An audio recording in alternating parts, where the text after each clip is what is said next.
Jenny, I would just want to say thank you for coming.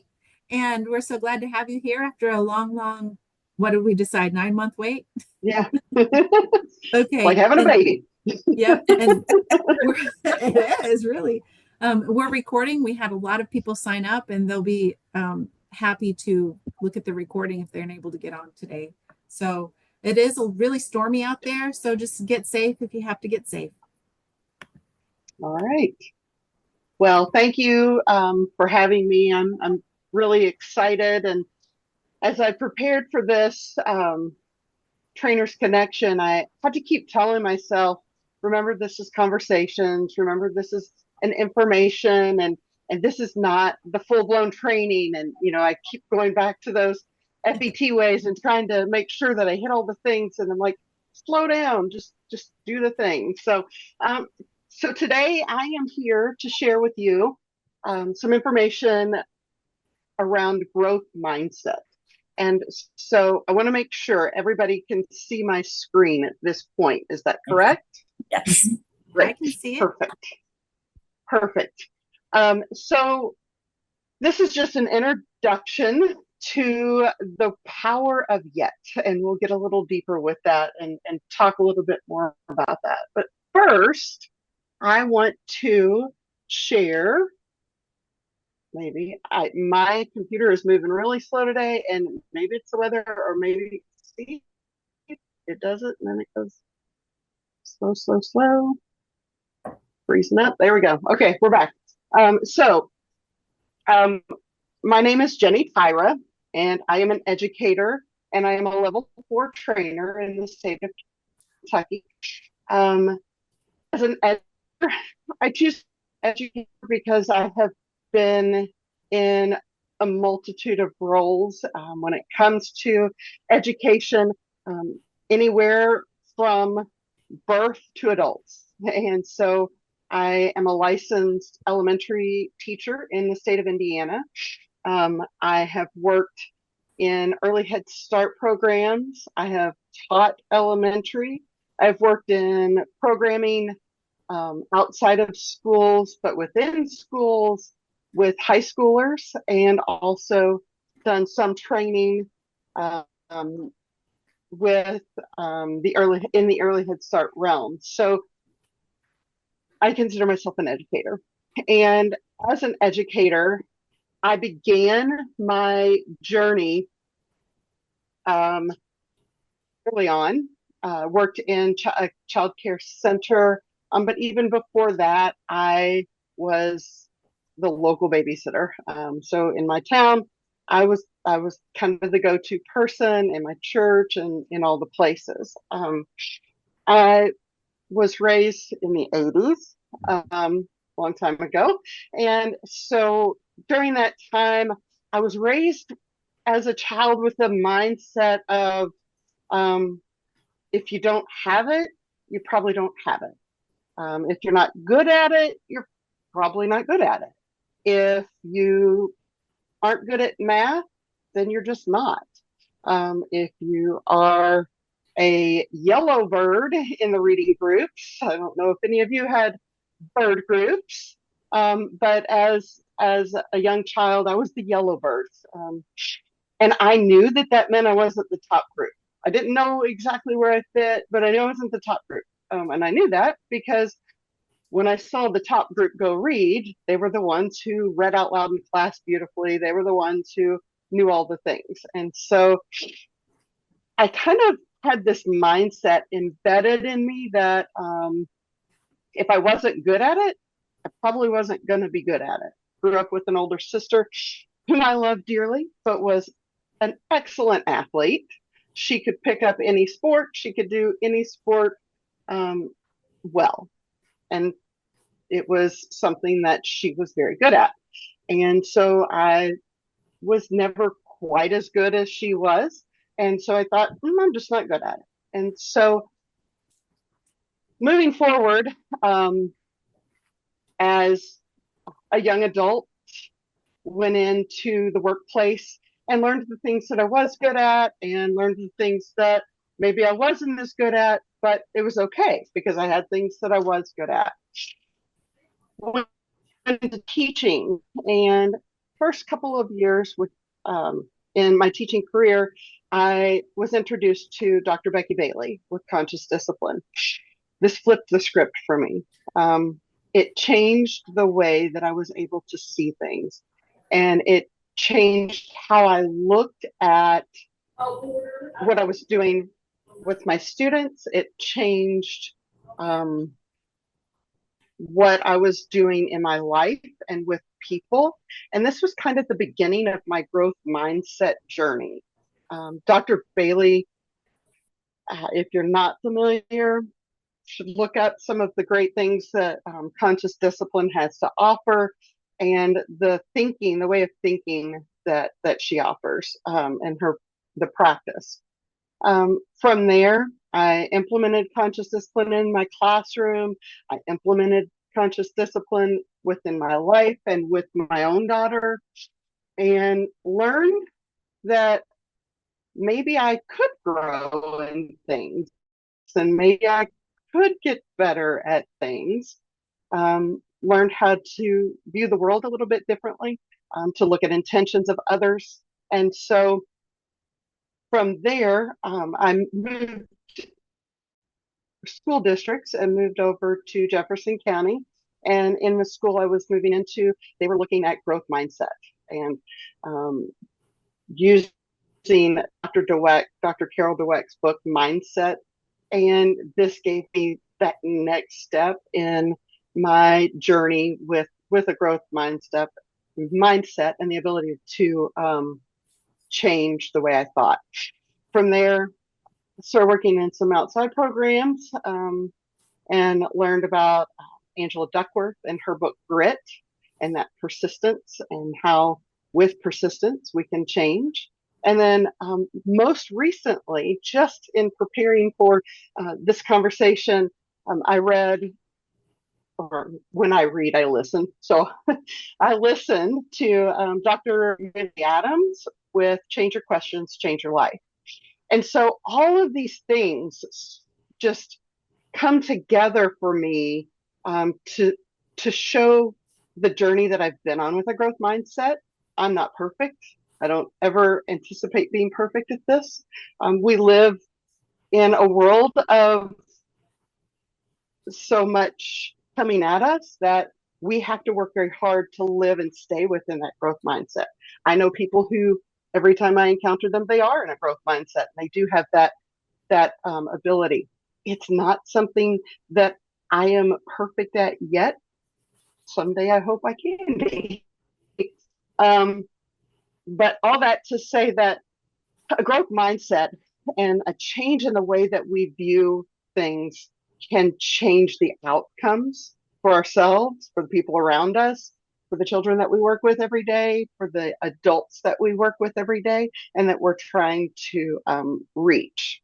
So all that being said, that was a big introduction, and I realize, but I wanted to give a background of where I'm coming from, and to share that I'm not perfect. I am not the perfect growth mindset person, but I continue to read. I continue to learn. I continue to watch the podcasts, read the books, watch the YouTube videos and the TED Talks. So before we get started on some of the deep stuff, I want to take a few minutes. One of the things that I always like to do before I go into the deep subject, if I can get my computer to move here for me, there it goes, is take a quick brain break. And so what I'd like to do is I would like for us to do some breathing together. Research shows that 3 breaths, 3 deep breaths will help us focus our attention. And so I want us all to get to a place where we can learn and be in a learning mindset. So what we'll do is, if you'll put your right hand on your heart and your left hand on your belly, and we're going to breathe in and hold for 5 seconds. And I've got a counter that will show us, and then we'll breathe out for the full 5 seconds. So we'll start with the first full breath in.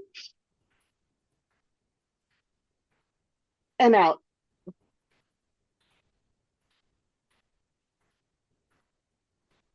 That's one. In and out.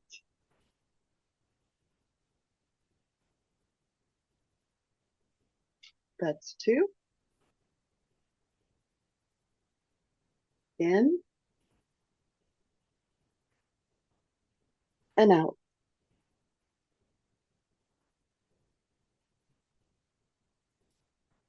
So this morning, my daughter called me. My daughter is in South Florida, close to the hurricane coming, but she's okay. Um, she just had a test in statistical psychology.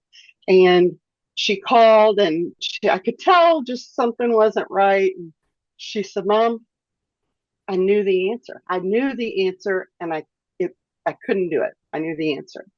And so I said, did you breathe? Did you take your breaths? Did you? She was like, I just called you because I just called you.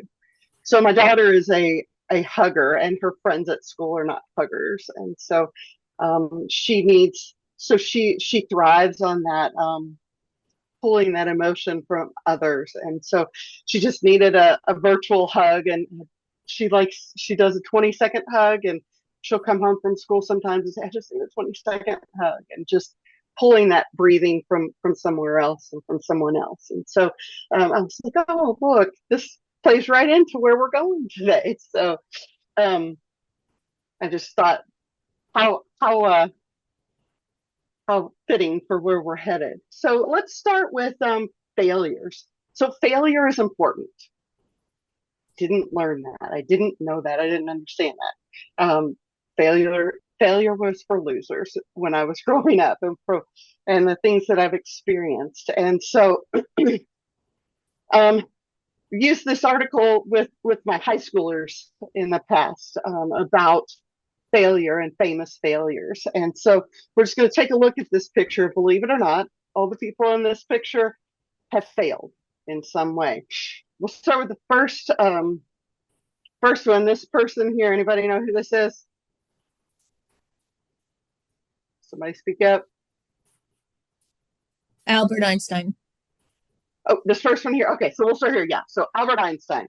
This is Albert Einstein, and Albert Einstein dropped out of school at the age of 15, and he failed the entrance exam for his Polytech school when he was trying to get into Polytech school. He was not a student of typical learning.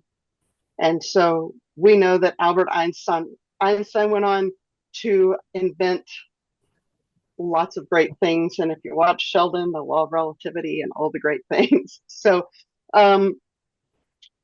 failure begets growth. This one here, do we know who she is? Simone Biles. Simone Biles. Yep. So Simone Biles didn't make the U.S. women's junior national team.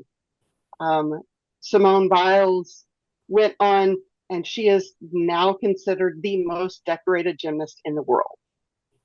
Failure, growth. She said in her interview that not making the team made her push harder and work harder to become better. This woman back here, Oprah Winfrey. Oprah Winfrey.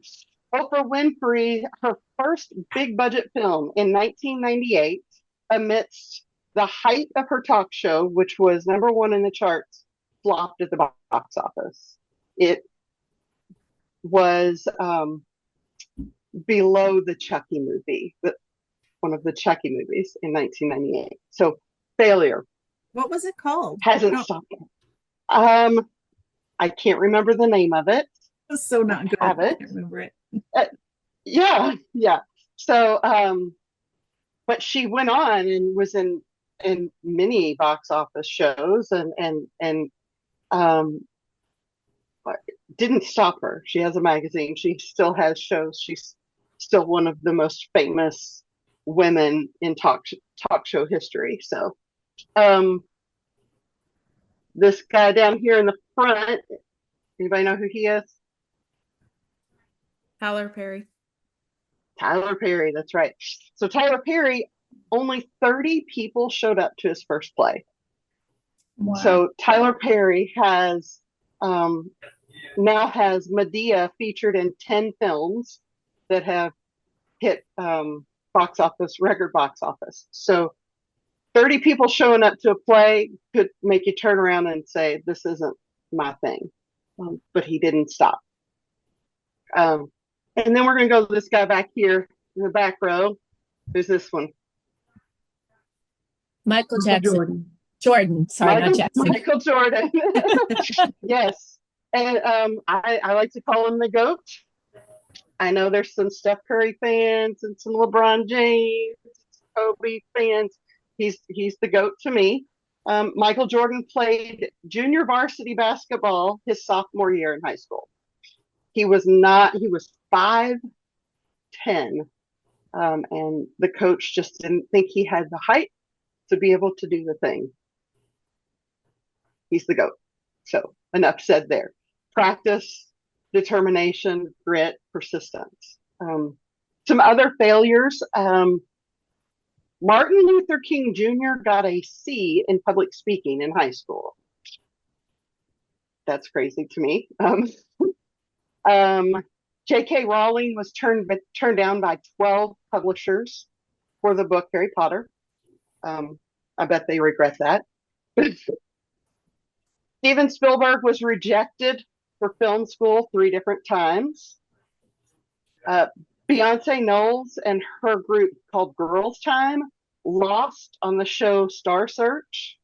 And if you don't know what Star Search is, because it is an older show, it's a The Voice or American Idol type of show. So lots of failure has created lots of really great people and great things. It is important to keep in mind that failure shows or brings about that growth and that persistence. It's funny that I am here talking about this because when I met with Candace, we talked about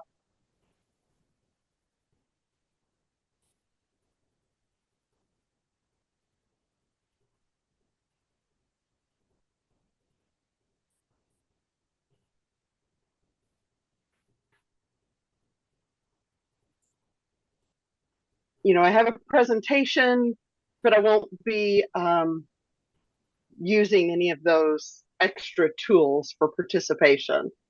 And then I thought, wow, I didn't even attempt to fail to do this because I wanted to be right or I wanted to be good for you guys. So I'm learning, like I said, I'm learning as I go and I'm catching things more often. So, all right. It says my connection is unstable. So I apologize if it takes a little bit longer, if things aren't moving like they should. So the elastic brain. I don't know about you, but when I was in school, we were told that brain cells die and they don't grow back. And your brain is what it is. And you learn early and you get to a point where you plateau and you just quit learning. That was the science when I was learning about the body and things like that. And what we've learned through a lot of neuroscience is that the brain is very elastic and that we never stop learning. And I find my grandfather, who was 93, was kind of the epitome of this. He didn't stop learning, and that's what kept him alive, I believe, to 93. Every day he did crossword puzzles. Every day he read. He took walks. He left the house. He was learning new things. And so it kept him going. And until he was 93, his body was going. So I do believe that we never stop learning. The elastic brain encourages neural pathways, and it forms new connections when we are learning and when we are using our brain to learn. The ability to adapt, change, and reorganize made possible through neuroplasticity is the elastic brain. And so that comes from Dr. Laurie DeSaltes. Dr. DeSaltes is out of Butler University up here in Indiana, good old Indiana. And so she has a website, Revelations in Education. I encourage you to check that out if you're interested in learning more about what the brain and what we're learning now about the brain. Elasticity creates flexibility. And so being able to adapt to new situations, being able to break down complex tasks into small chunks and improvise, being able to shift strategies to meet different types of challenges. So this is the flexibility and the elasticity of the brain. And when we are open to new ways of thinking, our brain will work for us and not against us. Elastic minds are people who reimagine new ways to solve problems. And so they are our innovators. And all of us can be innovators if we allow ourselves to think in that direction. A great children's book to go along with the elastic brain. There's a book called Your Fantastic Elastic Brain. And there's tons and tons of activities that go along with that book out there on the good old World Wide Web. But it's a great way to show that if we keep ourselves in a mindset of growing and learning, we can continue to do new things and try new things.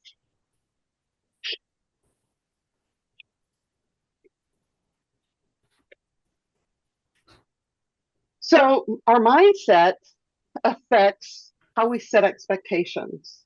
It affects how we handle successes and failures. It affects how we adapt. It affects our communication and how we communicate with others. It affects how we overcome challenges and if we overcome challenges. And it affects how we see the world. And so all of those things affect how our mind and our body continue to work. And so mindset doesn't just affect how we think, but it also affects our physical body and how we feel. And, I go back to my grandfather, and in his 90s, he was still driving a car. He was still walking a mile every day. My grandfather was born in 1916. He was raised through 1912, I'm sorry, and he was raised through the Depression. He was placed in a Masonic home when he was 2 because his father died and his mother couldn't afford to feed him. He was the youngest.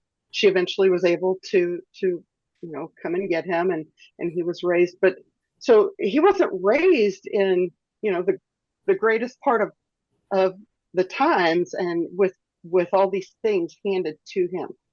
It was mindset. It was the way he looked at the world. My grandfather was on a ship in World War II in Pearl Harbor. A week before Pearl Harbor was hit, his cook stove exploded and he was burned from head to toe. Saved his life because he was not in Pearl Harbor when Pearl Harbor was hit, but he was stateside in the hospital. But through all of these things, his mindset and the way he looked at the world and the way he saw things in a positive light, in a lesson learned,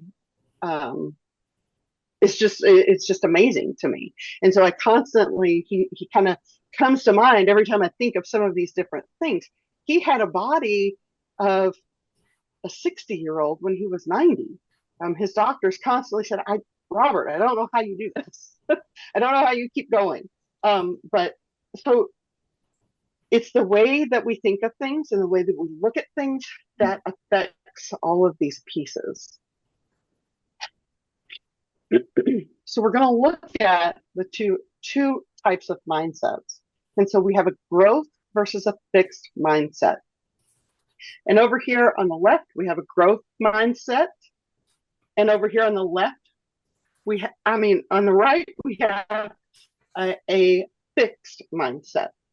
So it's locked down and hard to break through. Dr. Dweck says that there are two main mindsets that we can navigate life with: growth and fixed. Having a growth mindset is essential for success. And so as I was preparing for this day, I kept saying, remember your audience, remember your audience, remember who you're talking to. And because I get in this, I look at teachers, because as a trainer, my mind goes straight to thinking about teachers and thinking about how teachers use this information. But we're all teachers. And so as trainers, we are leaders and we are teachers. And so we have to look at those folks that we're training and think about how we perceive what is going on out there when we're doing this training. Some of us are probably coaches as well. And coaching and trainers are two very different things. I didn't realize how different they were until I became a coach and a trainer, and recognizing the coach digging down deeper and having to have that same thought about mindset. With a growth mindset will lead to a desire to learn. It will embrace challenges. It persists. It shows that effort is a path to mastery, learns from criticism, and finds lessons and inspiration in the success of others. There's a greater sense of free will with a growth mindset. With a fixed mindset, it leads to a desire to look smart and have all the answers.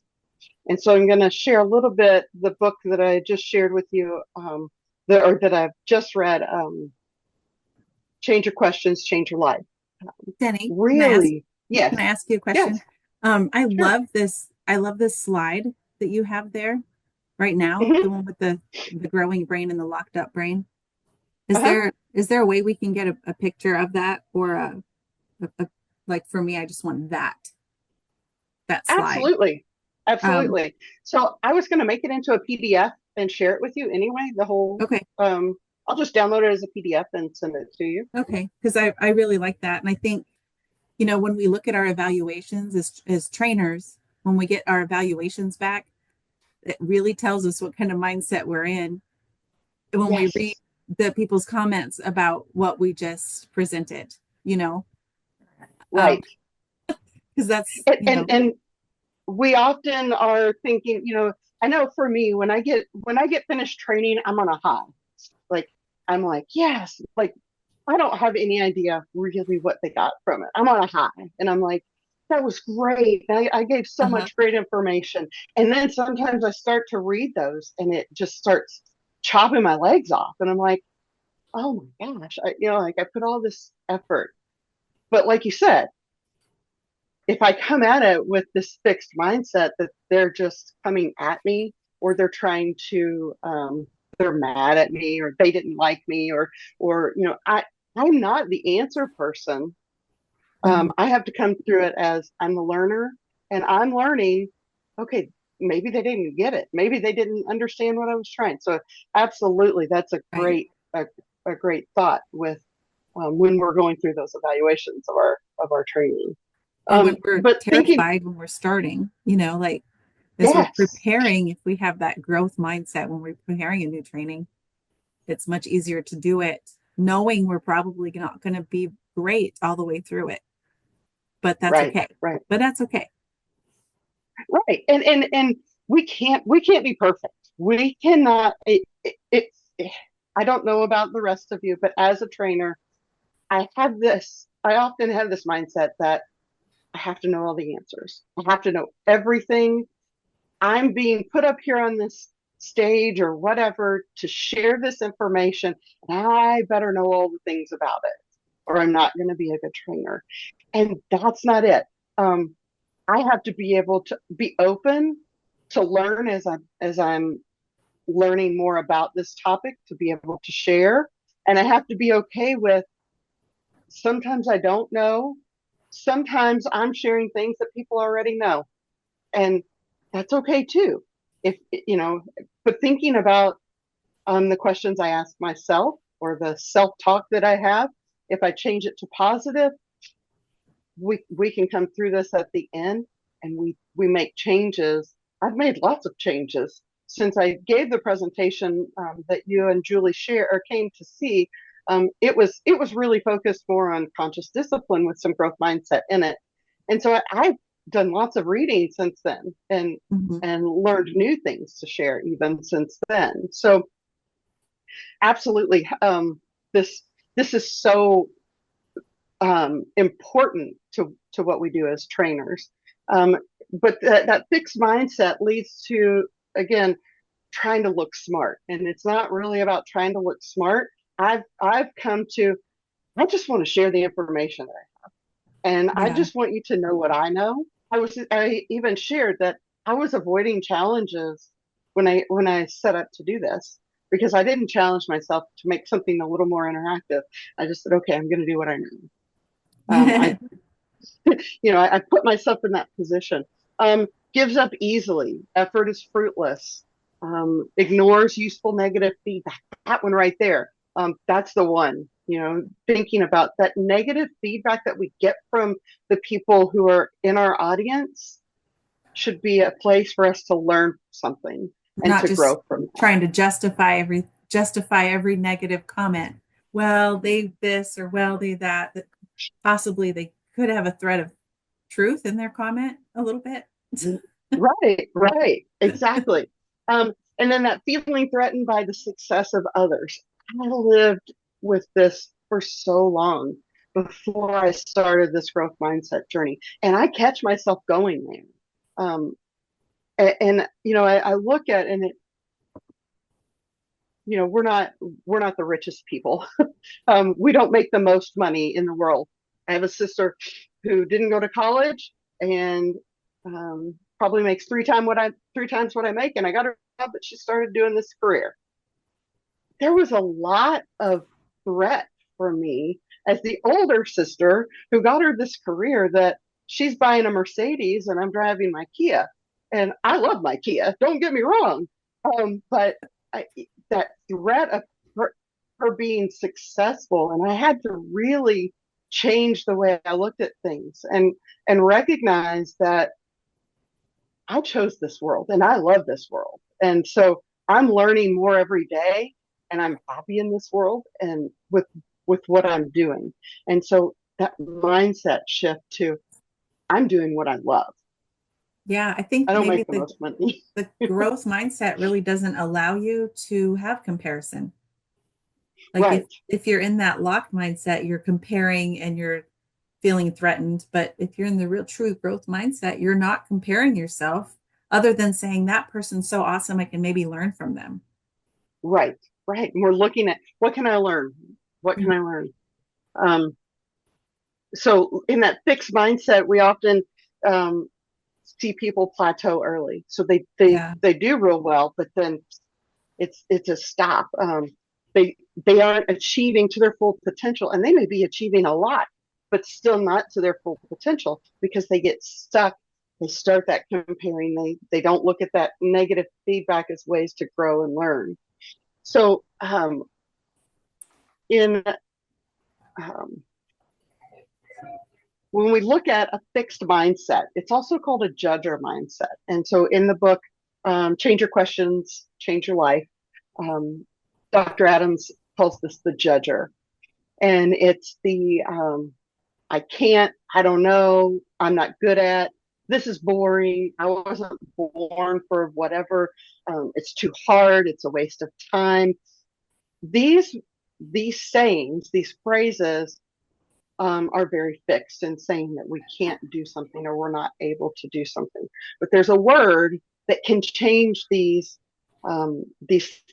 way of thinking and change this fixed and judger mindset. And that word is yet. And so think about I can't yet. And so I said it when I was telling you because I've changed my mindset. Even thinking about not adding in that interactive piece. And when I said I'm not good at it, when I was sharing with you, I said I'm not good at it yet. That's not what I said. When I was telling Candace that I wasn't going to do that, I said I'm not good at that.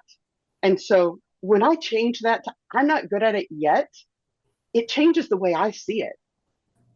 And it makes me say, I want to try. It makes me want to move forward and try those different pieces. Unfortunately, I said yet today. I didn't say yet 2 days ago or when I was having those thoughts. And so it was actually sitting down and going through this presentation again right before we got started. And I was like, I did that. And I didn't add yet. So I'm going to get better. But adding yet to those phrases gives us hope. Yet changes the way we look at things. Yet means up until right now, but it can still happen in the future. And so looking at that growth mindset, flipping the script, I want to learn. Is this my best work? This will be great in the end. It's hard now, but it's going to be great in the end. Mistakes are helping me learn. I know my weaknesses.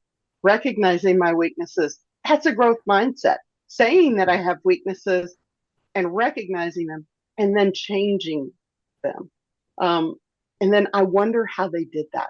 So in that book by Dr. Adams, she calls this the learner mindset. And I really like that term. And growth mindset, I love. Dr. Dweck has done a wonderful job and shared lots of great things with that growth mindset. But having that learner mindset and looking at how I can do things better. So what I want us to do, first, we're going to take a look at these and decide if these important phrases or important sayings that we've seen, are they growth or are they fixed? So the first one is, if you find a path with no obstacles, it probably doesn't lead anywhere. Is that growth or fixed? And why?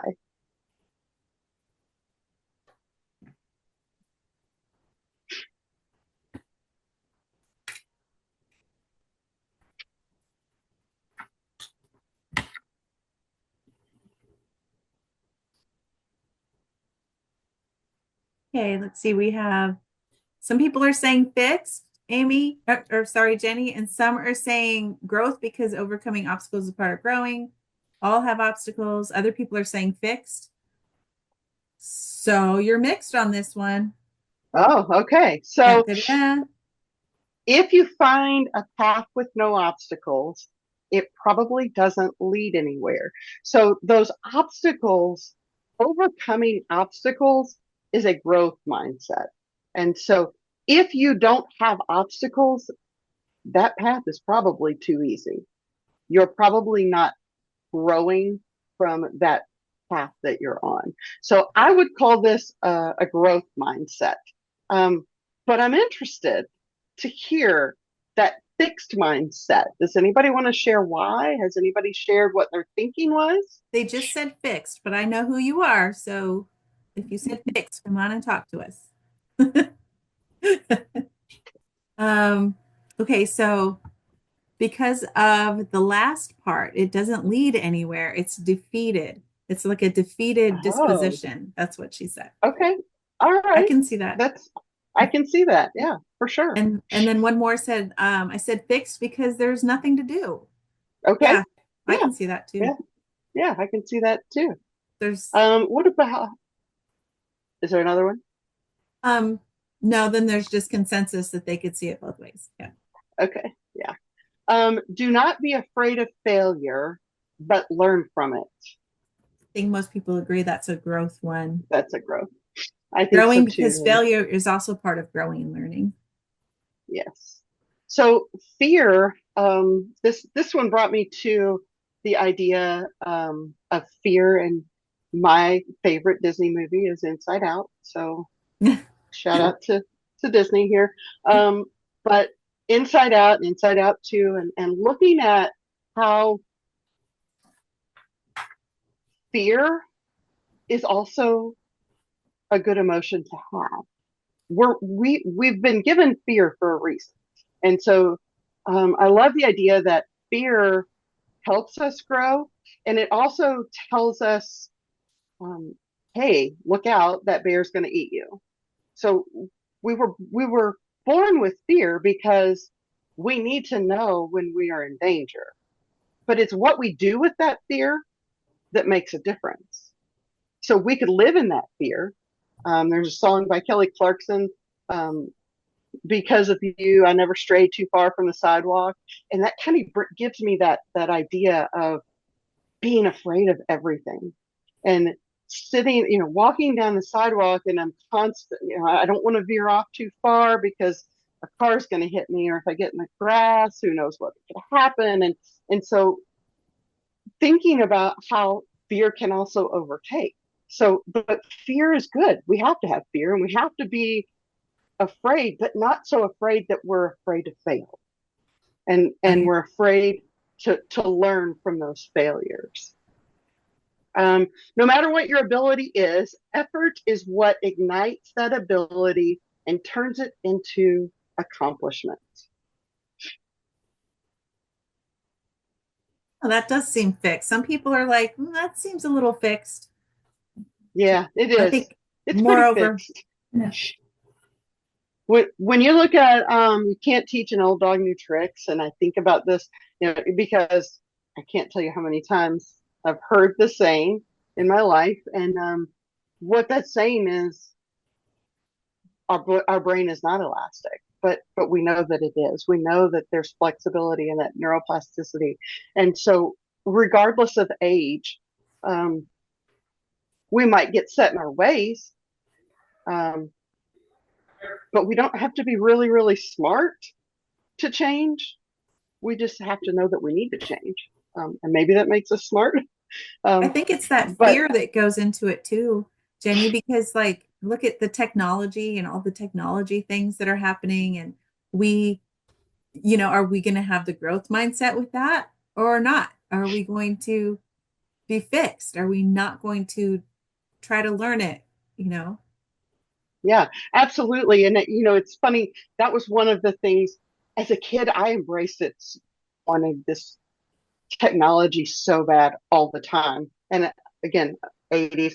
And so it was a long time ago. We had the great big box computers, and I wanted one so bad. My mom's like, that's going to go away in no time. You're not going to need that.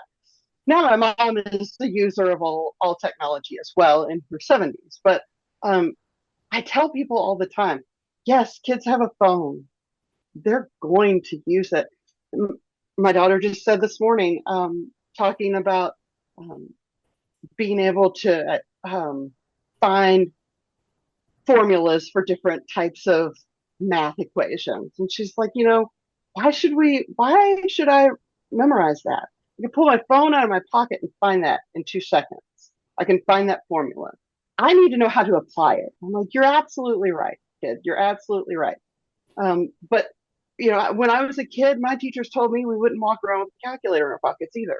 Guess what? They were wrong, because growth. They were because wrong. technology.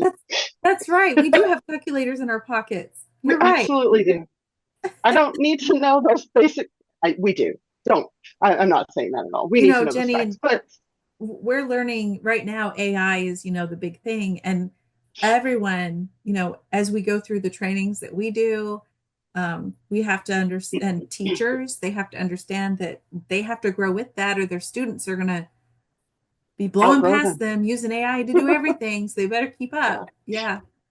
Somebody commented that about the smart dog comment that they did think that there's still hope Because like, unless it's a really smart dog, like some people, so I guess you could just consider us all really smart dogs. There you go. There you go. Yeah. So his fault, her fault, their fault, not me. Fault, blame will never be a growth mindset. If we're finding fault, we are in a judger mindset. There's a lot in that book by Dr. Adams about placing blame. And a lot of times when kids are placing blame, it's because they don't know what else to do. And Dr. Bailey talks about that as well, that they will blame others when they don't have any other tools or any other skills to move forward. And so we have to recognize that, just like you said with the evaluations, we start to find fault where we have to flip that script to a learner mindset and recognize that's just constructive criticism. And we have to be able to accept that criticism and accept our responsibility within the space and within the situation. Mhm. All right, we're going to move here forward. Woo-wee. We have just It's about not- 10 minutes left. Yep. Yes, we're getting close. We're getting close to the end here. If I can get my computer to move forward. But no pressure though, because we could sit and talk about this same slide for the next 10 minutes. So Right. Absolutely. Absolutely. So now the question is how? How do I change my words? How do I change my questions? When we want to say why me, we need to think about what can I learn? Instead of why me? Why does this happen to me? What did I learn? What can I learn from the situation? When we have that question of, or we're trying to put blame, who's to blame? That question is, how am I responsible? What do I play in? What part do I play in the situation gone bad? How can I prove that I'm right? This is a big one. Thinking about, I'm constantly wanting to defend. You said that earlier too. Defend myself or defend my thinking or defend what I did. What are my choices? What could I do? How can I make that different? What's wrong? How about what works? Instead of looking at what's wrong with the situation or what's wrong with what I did, what worked? Okay, let's grow from there. How could I get hurt? Oftentimes, that's our defense. We have a fear of being hurt in the situation. So what can I learn? Thinking about what I can learn instead of how could I get hurt in this situation? Let's look at what can I learn from this situation, even though maybe I will be hurt. But there's something to learn from it. And then this one, I hear Dr. Adams talk about in the book as well. Why are they so stupid? What an idiot. Driving down the expressway, somebody's flying down the emergency lane. What an idiot. If I stop and I change my mindset, what do they need? I heard a speaker once talk about, he was on he had his dad in the car on the expressway in a traffic jam, trying to get through the emergency lane. His dad was having a heart attack in his car and he's trying to get through and people are swerving over and what an idiot, honking their horns. And he couldn't get his dad to the hospital quick enough. Finally, he stopped his car where there was a car sitting in the emergency lane, so he couldn't get around. And he said, look, man, my dad is dying in my car. Open the lane up. This guy's blaring the horn and opening this lane. We have to think, what do they need? What is going on with them? Why might they be doing it? Maybe it's because they're an idiot, but that's not on us, right? Let them be that person. With that, I think about this all the time in traffic. I used to be a terrible road rager. I drove in Louisville traffic from the south end to the east end every morning at 7:30, 7 a.m. And I hated life. I was mad all the time. And so with my journey and growth, changing my mindset, I've recognized that doesn't affect me. I will get there when I get there. I will leave on time so that I do get there. That's what I can do. And so looking at it from a growth mindset, that's what I can do. And I can only do what I can do. Can't change what they're doing. And I don't know what they've got going on. And maybe they did steal the car and they're flying. That's not my business. It's not my job to stop them and make them a better citizen at this point. I just have to get to work without being angry, because I tell you, I would get to work and I would live in a state of rage all morning from driving to work because I didn't have this mindset that maybe they needed something. So the power of I think you intention would just be a happier person in general if you just didn't in let yourself general. get so mad all the time with the orange questions. Yes, yes, yeah. So again, but how? And we have to ask the right questions. So this is a list of the top 12 questions that Dr. Adams shows that can change the way we think and the way that we connect and communicate with others. So it goes back to all those same questions that we had on the previous slide.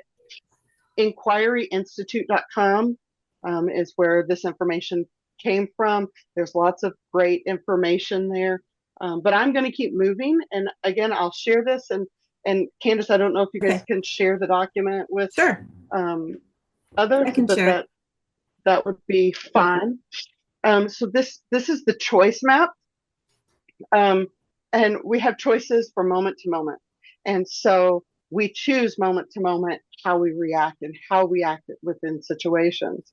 Our thoughts, our feelings, and circumstances are impacted by the choices that we make and the thoughts that we have. And so if we take that path of a learner mindset, we're looking at questions that are helping us learn, that are helping us recognize that we want to come to solutions together. We want a win-win situation.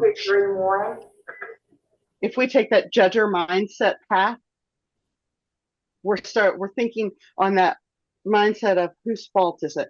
That's a lot of times the first thing that we think is, this isn't my fault, so whose fault? Why did this go wrong? Why did this go bad? And so we look at where we instantly go to whose fault is it? We can switch our way of thinking to learner questions if we can recognize that we're in that mindset and stopping and thinking about what mindset am I in when we start asking these questions. If you hear yourself asking whose fault, what's wrong with me or what's wrong with them?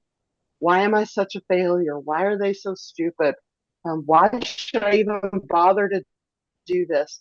I have a friend who uses the "it is what it is" saying, and I used to like it. And the more I look at that saying and I look at it in this map, it's really a judger mindset. It is what it is. It just sits there. Like, we're not going to change anything. It doesn't have that growth. And so I shared that with her. And she was like, yeah, I can see that, but I've got it tattooed on my leg. So it is what it is, right? So just this map is a great tool as well. It comes off of that inquiryinstitute.com. There's a barcode or a QR code there to be able to. I love the map. I love the judger pit. Right. We get stuck in, and what happens is we get stuck. It's like quicksand. We get stuck in that space and then it just compounds and we become that judge. We live in that judger pit because we have done it for so long. And so being able to switch before we get into that pit is key. It's kind of sad. I wish there was like a little rope that somebody throws down to them. I feel bad for the guy in the pit. Right, living in that pit. So the power of yet, again, that definition, this came from the Charles Street School in New Jersey, out of Palmyra, New Jersey. The power of yet, again, that definition, up until right now, that means it can still happen. And looking at our fixed mindset, we see failure is a limit of our abilities. I'm either good or I'm not good. I don't want to be challenged. That means don't ask me questions because I'm going to take that as that you're challenging me and what I think, and I know the answers and I'm right. The potential is predetermined, and everything that we do is predetermined, and you can't grow from things. And then feedback is criticism, not growth. We're in our growth mindset. Failure is that opportunity to grow. I can learn to do anything I want with what I'm given. And sometimes we feel like we're dealt a bad hand. We can take that hand and play another game, and it's a great hand. So we have to play with the hand that we're dealt, but play the right game. Challenges help me grow. My effort and attitude determine my abilities. So what I put into it is what I'm going to get out of it. And if I'm putting negative into it, I'm getting negative out of it. And if I'm putting positive into it, I'm going to get that positive out of it. And then feedback is constructive. And as trainers, we know that feedback is important. And we want to hear that feedback, but then when we get it, we also go, but they didn't hear me right, or they didn't see what I saw, or they weren't ready for it yet. No, as a teacher, I learned a long time ago, if the kids aren't getting it, it's not the kids, it's me. So I have to know how to change and grow and adapt. That's going to change my mindset. I love it, Jenny. That was so. I will share this out with everyone that was on our email list. But I do think I really liked all of those wonderful slides. I feel like I need to put them up so that I can remind myself to keep on going and not give up on my dreams. So, thank you so much for coming and sharing with us. And I hope everybody was just inspired to keep on going and to stay flexible. Yeah. Everybody's saying thank you all. In